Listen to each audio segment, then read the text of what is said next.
Marco, Sean, we're rolling. We've been rolling for a while. we've been rolling for a while. You've been rolling for a while. It's a good day. I've been on back to back, but the energy is good when you have great guests. Oh yeah, I'm excited about this one. All right. All Marc? the way from Bilbao. All the way from Spain, yes. I know, welcome. Thank you for having me. Yeah, it's good. It's my pleasure. It's great to have you. You find RSAC conference good? It's being very good. This year is being the best so far. How many years have you been here? I've been here coming for like a decade in a row, so. Very good. Yeah, I've seen the evolution also. Every year is kind of hot topics and what worries to the sector, so. Yeah. All right. I want to ask you. I will ask you about the evolution that you have seen and how things have changed. I love that kind of question. But let's start with a little introduction about who you are and what's your role in the company. Sure. So I'm Marc Manzano. I'm the general manager of cybersecurity at SandboxAQ. SandboxAQ is a company that spun out from Google 3 years ago, and it works at the intersection of quantum tech and AI. Our vision is to have deep impact at scale at every single corner of society. One of the areas that we focus on, of course, is cybersecurity. Otherwise, I wouldn't be here. Right. Exactly. Especially at RSA, right? So, I think it's important to note that SandboxAQ takes that seriously enough to have you in looking after that and have a practice looking after that and tackling specific problems. Because we know there are specific problems there, right? It is. It is a really specific kind of core aim of our CEO to provide the necessary solutions to protect the future. So. Yeah. Well, talking about the future, let's start with that. And I think it's connected with the evolution that you've seen. So when you go to a conference like this, there's always the buzzword or what people are talking about. I have to say that the moment you say the SandboxAQ works with quantum and AI, you just said the two big words. Yeah. The mind blows up. In everybody's mind right now. So I think you got the attention of people. But a lot of people still think about it. I feel like it's almost like a sci-fi thinking, especially when you put the two together. But you guys are actually doing concrete things with this. So tell me what you guys focus on. So on the quantum side, what we are, like specifically our group, my group at Sandbox, what we focus on the quantum side is mainly considering that there is this upcoming massive migration in terms of algorithms, in terms of protocols, that needs to happen everywhere, that needs to go across the globe, and that all entities need to go through.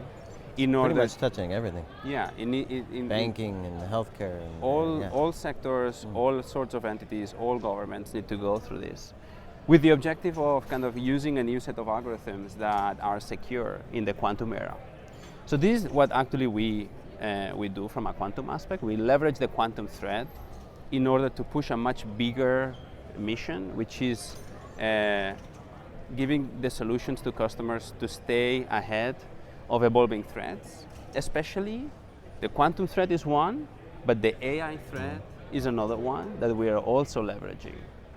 The proliferation of agents across the enterprise is scaling like very rapidly.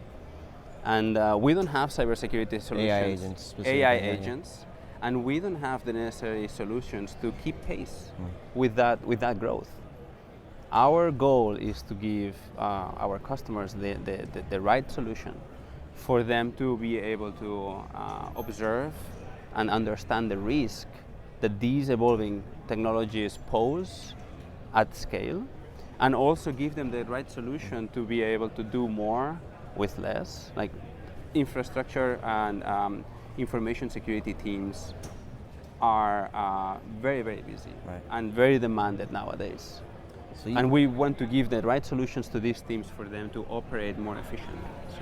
So you touched on one point with respect to cryptography specifically and the quantum evolution that's going to expose a lot of things. And basically what you described is, I'll put it this way, a ton of legacy stuff that's going to have to shift very, very fast.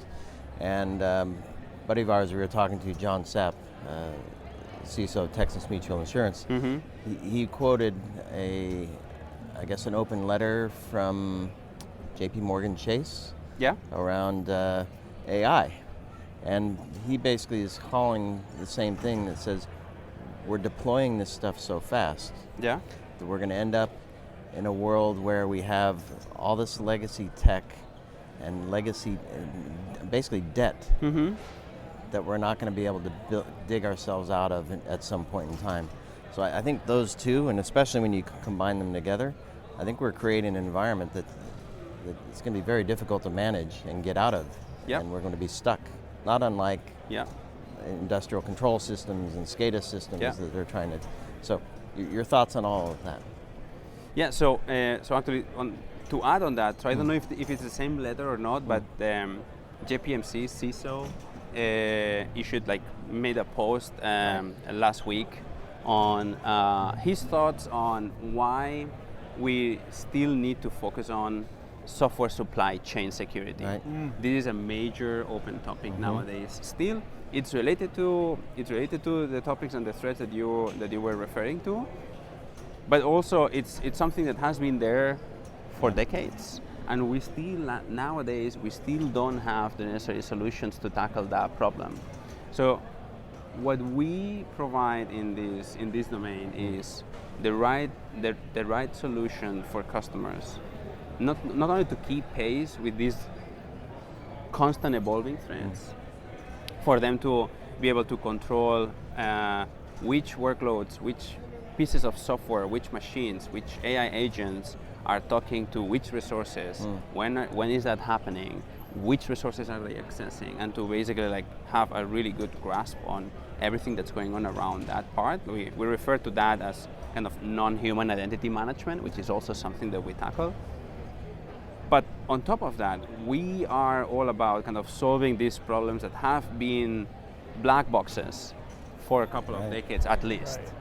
The software supply chain has been one of them, and we want to give the necessary tools to customers for them to shed light on what kind of software they're bringing in the infrastructure.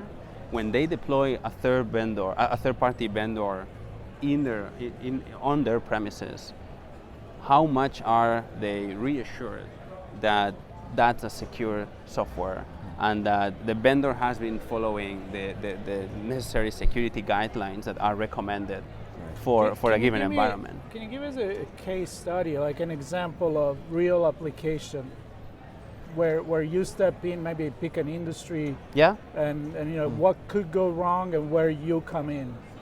So I can think of a couple. So a very large bank. Usually large banks nowadays are the result of a lot of merge and acquisition processes. So their infrastructure usually is extremely heterogeneous, and there is not single pane of glass in order to have an easy view on all the specific sensitive aspects of the cybersecurity infrastructure that governs that financial institution.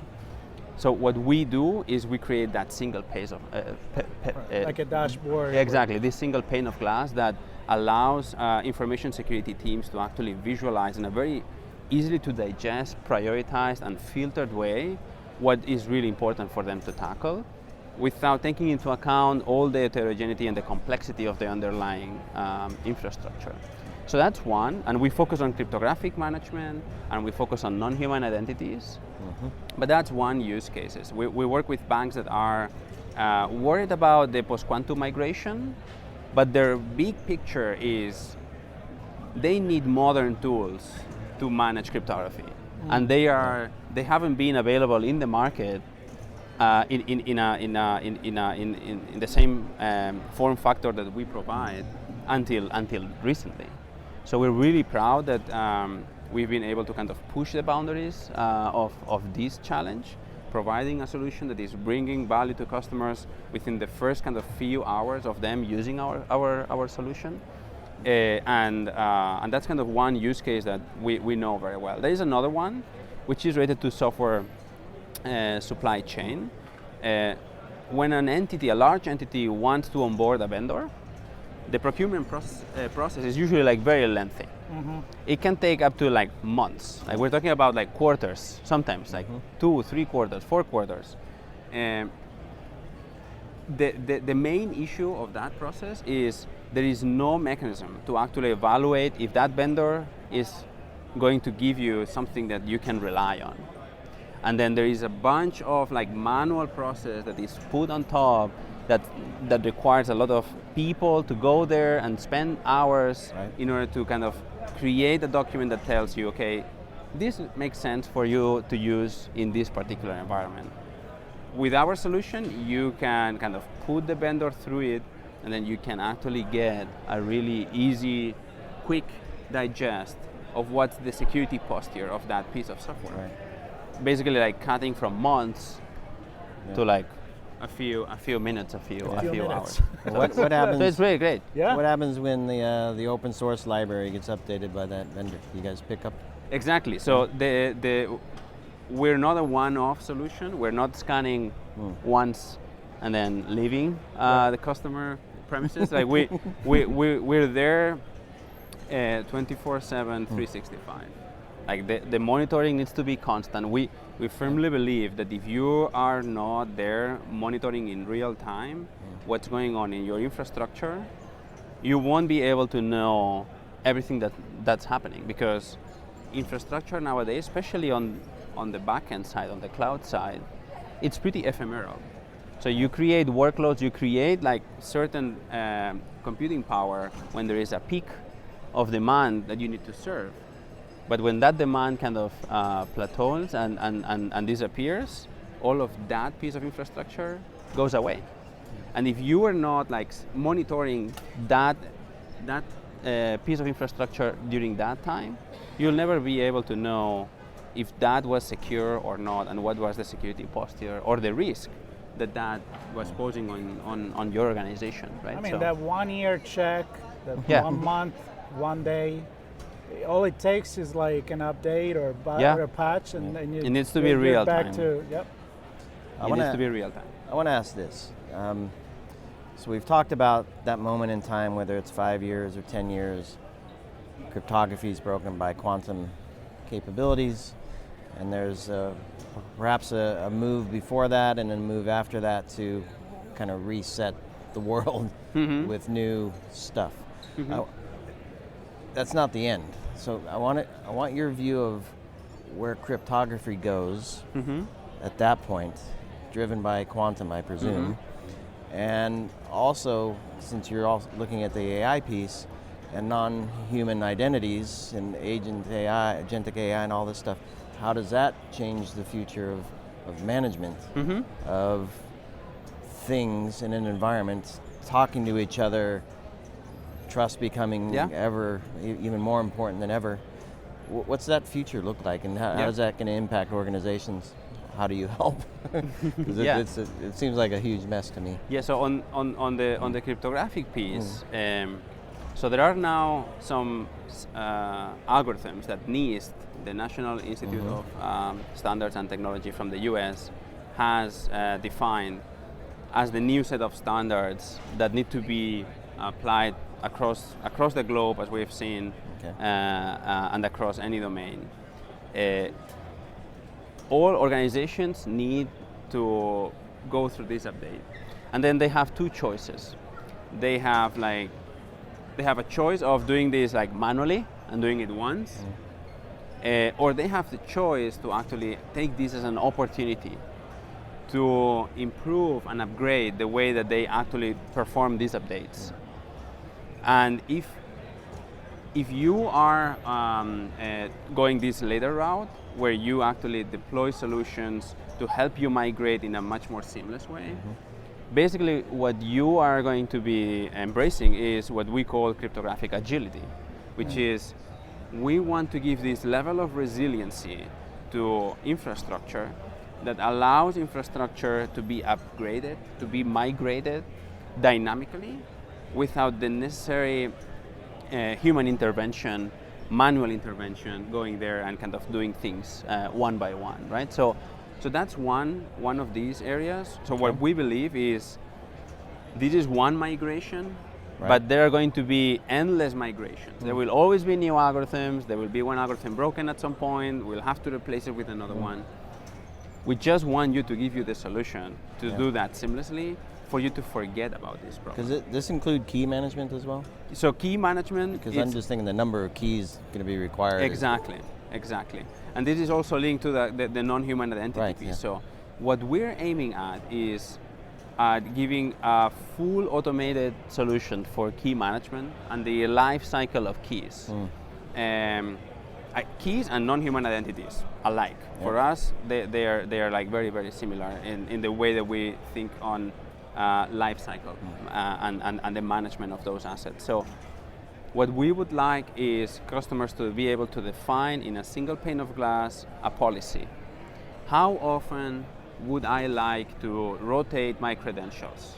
Do I want my credentials to last for 10 minutes regardless of the environment? Can I actually push the boundaries further? Am I fine with having digital certificates with a 1 week of validity date? This should be kind of part of the bread and butter of a very easy to digest UI that allows an information security team to just click a button and then push it and enforce it across the entire infrastructure. I'd want that now before. Yeah. Well, that's a good thing, is I'm thinking like, this is great. I mean, this is everybody's dream. Yeah. How hard it is or easy it is to make that first step where you change your system into a quantum SandboxAQ system. So the journey basically starts by first shedding light into the piece of infrastructure that you have and cataloging, creating an inventory of everything that you have. And then once you know and you have the capability to do that in real time, which is part of our value proposition, like we are actually the best in class in doing this, you can also deploy this control plane on top of this inventory that takes whatever is seen that needs to be addressed. Let's say you have a certificate, a digital certificate that's expiring next week. The control plane will pick it up and will make sure that by the time that certificate is expired, the key management system has already issued another credential and provisioned and revoked the previous one. I'm picturing. So it plays with what you got. It plays with what you have. Yeah.